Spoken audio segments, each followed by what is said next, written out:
Let's get it on. Before this game, when we talked about TCU's 3-3-5 defense, its fans came and bombarded the channel talking about the physicality aspect of this, right?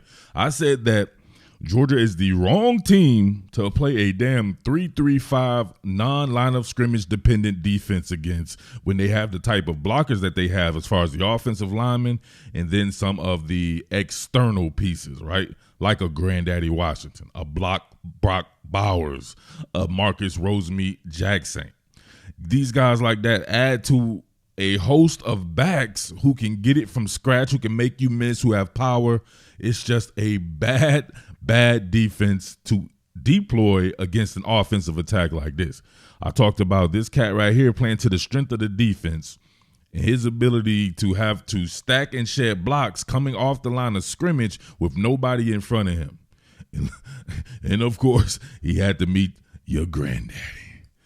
Listen, your granddaddy always gave you a couple of moments in life the way he was like, go ahead and give me your best shot. Square up with your granddaddy. My man right here, he didn't want to square up with granddaddy. Look at this. Oh, Spakataya. Watch out there now, boy.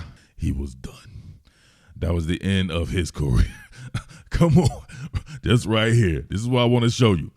Coming off ball, you want to have a guy like this who's going to be able to meet that inertia, right? Like a man. Look your granddaddy in his eye, like a man. Square him up and then discard the block. Look what this dude does. Right? He's terrified. He's petrified of your granddaddy, so he gives granddaddy half a man, right? And just leans into it because he didn't want no action with granddaddy. And of course, your granddaddy gonna make you pay because your granddaddy don't like when you don't man up.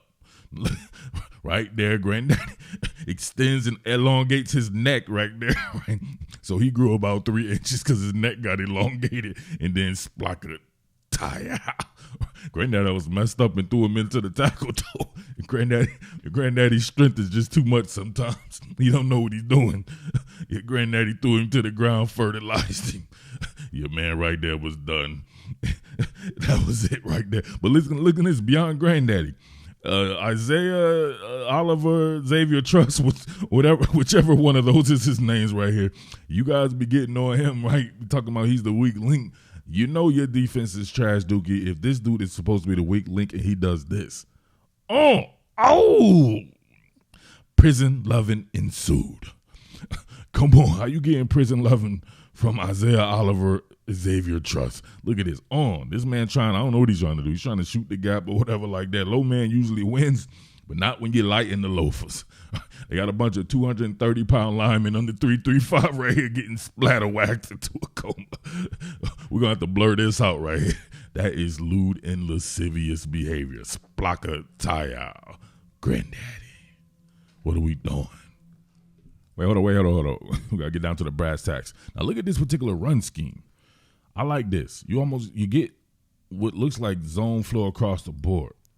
Right? Looks like a zone scheme here, but you get from under center here, counter action going by Kenny McIntosh going towards that. And then this is the block right here. This is what they wanted. It's just pretty much Rosemeat Jackson and Granddaddy here with Kenny McIntosh going through that alleyway there. You see that action? You see that counter action, right? By Kenny McIntosh? It's that old school West Coast. See him step to the right there, and then he's going that way. Not quite a duo run scheme, but definitely has some type of counter action to it and definitely split flow. But you can see what they were they're aiming for right here. I'm not sure. Usually you would see if they were facing this correctly and they were working this kind of play side or backside, he would be reading this particular middle linebacker here. And if that linebacker crashed, he would take it outside. Or if that linebacker went outside, then he would take it back this way. But there doesn't seem to be any of that right there. I like this particular scheme.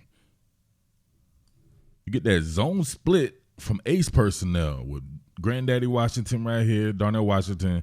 You got Brock Bowers here. He's running it off. Then you're going to have Darnell Washington right here, man on the line of scrimmage. But look at all the physicality here with this, right? With this whack-ass 3-3-5 scheme. Check this out. Look at these boys get blown off. Oh, my God. Look at that. Man, people getting ushered about the club by Isaiah Oliver, Xavier Truss right here. Everybody, look at this. Come on, man. What are we doing? Look at this. Come on. Marius Mims out there. My man right here, he got pushed so damn far. He got pushed into the transfer portal. Look at that. Come on, man. You got to get some beef up front, man. You messing with Georgia. Look at this. Too easy. Way too easy. I'm still flabbergasted that all them TCU fans came up on the channel talking about the 3-3-5 being super physical and all this. Come on, man. We got to stop the madness out here. Once I started seeing plays like this, I knew it was business as usual for your man Todd Monken. He was finally going back to the bread and butter, which made Georgia damn near indefensible at the beginning of the year. You get this pretty much just rocket sweep right here from Brock Bowers, getting him out in space, and you know he's too damn fast and he's too damn physical for people just to be able to tackle him right away. It's the make it from scratch game. Look at that. What you gonna do? What big man gonna do right here? Come on. Big man ain't going to do nothing right there. You leave him unblocked, he can't do anything about it. And look at Broad Jones getting out in the open field on a third level player. Oh, look at that. Man, I'm telling you, sometimes I believe Todd Monken was making it harder on himself when he could do this stuff ad nauseum, and a lot of the teams can't stop it because you have a dearth of good tackling amongst college football, amongst the NFL as well, but definitely amongst college football. You're getting these type of athletes out in space, man. It's hell on wheels to try to combat that. Lead zone from gun split. You get Brock Bowers out here doing his Brock Bowers drawing. Of course, you get Kenny McIntosh. I want you to watch Kenny McIntosh and how he navigates unblocked defenders or unmarked cars, or however you want to say that, people who uncover. Is the very best. I'm telling you, man, this dude is nasty. Look at this. Oh, you try. Look, this is where this was going to originally go right here, right? It was a poor effort, or not able to cross face right here by Devin Willock at the very least. He would want to have to either bang or bounce this bad boy. They actually do a pretty decent job right here. You can see this gap is done. You get someone uncovering right here. I believe Brock Bowers is going to take care of this particular cat right here. But him able to navigate that just by sheer speed and being able to think on the fly. Look at him bend it to the backside right there, right? Get enough speed. Yeah, Brock Bowers does get that one right there. Enough speed to where he's able to angle off right there and loop around. And remember, one of the calling cards that they kept saying was what? TCU would be the fastest defense that Georgia had seen, and I don't believe that to be the case at all. Come on, man. They were playing with these dudes.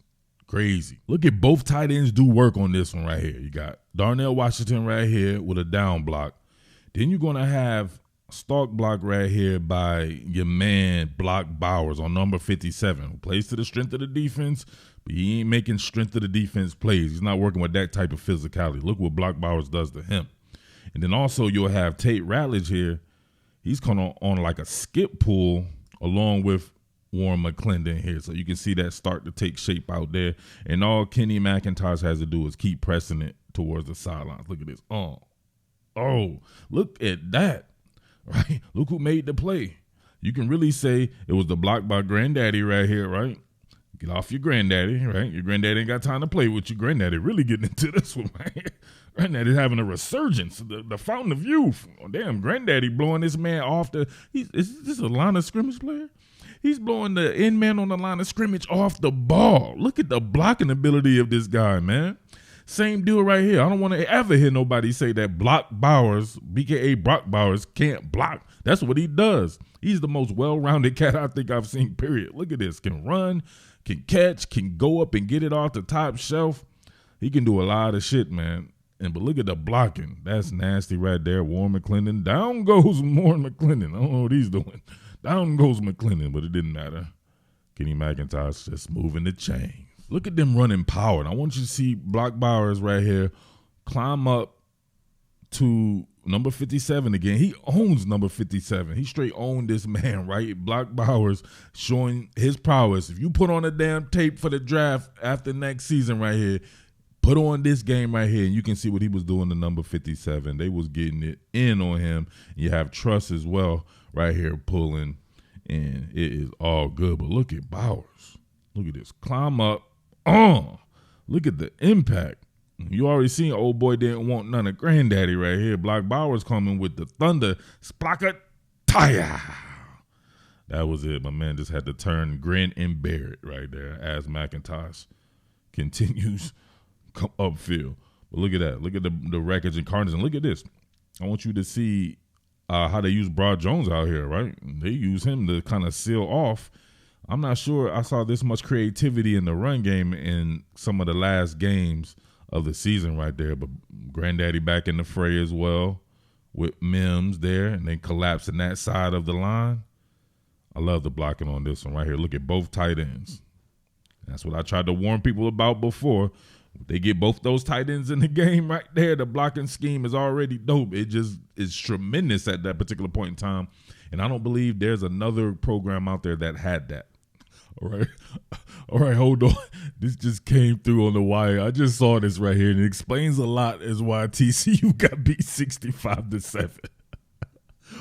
Look at this nut bag right here. Joe D. Hall. I'm guessing he's some type of TCU supporter.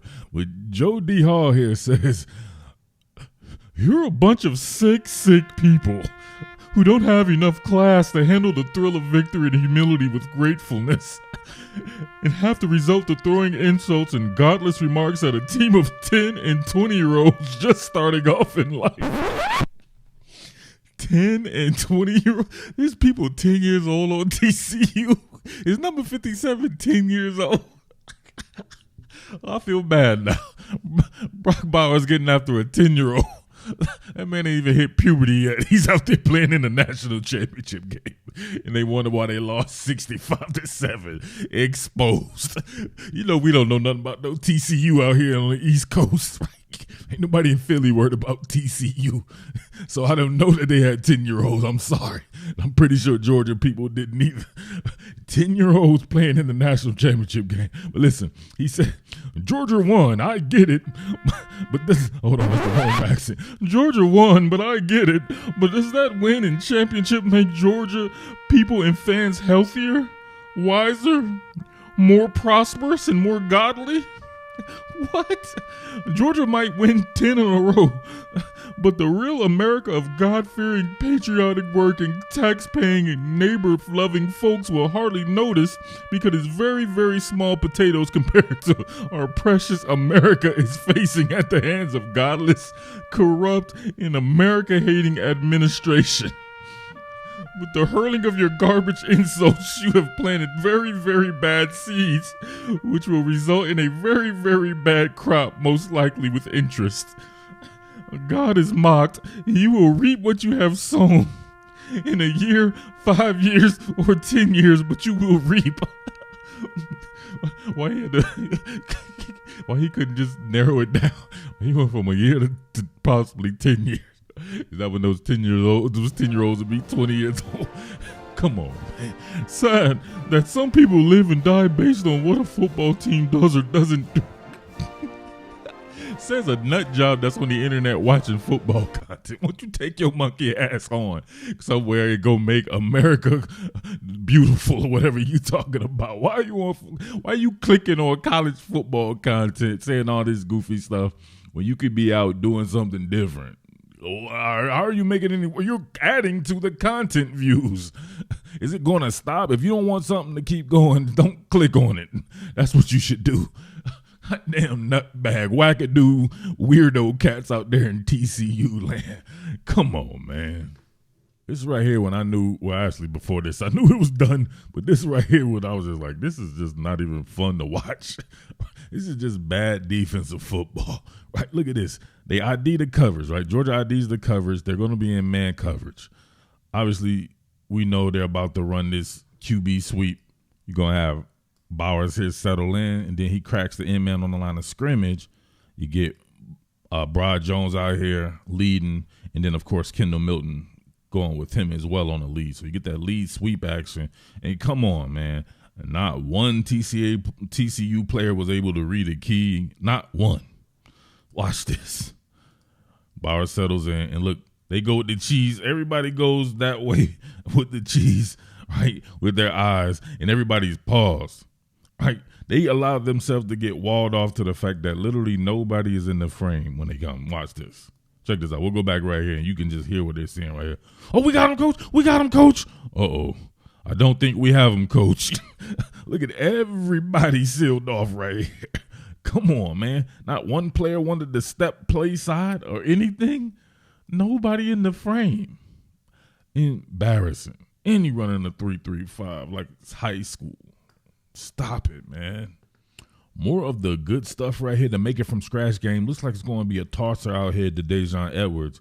You get Granddaddy Donnell Washington right here leading around, but you get almost like an orbit toss here to Lad McConkey, getting him out in space. It's one of those make it from scratch Jones that I said that they needed to go to, and they exactly did that. Look at that. TCU once again all out of sorts right there.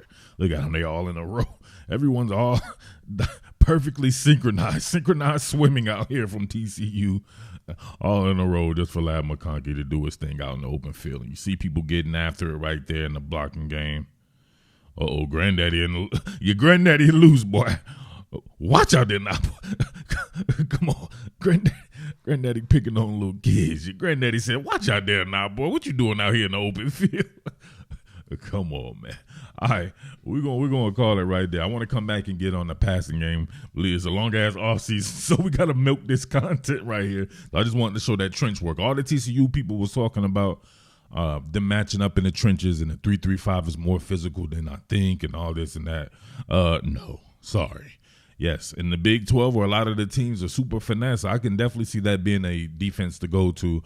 When you run up against these teams like this with all this offensive NFL personnel and great blocking schemes, you see what can happen right there. You dudes got Florida, right?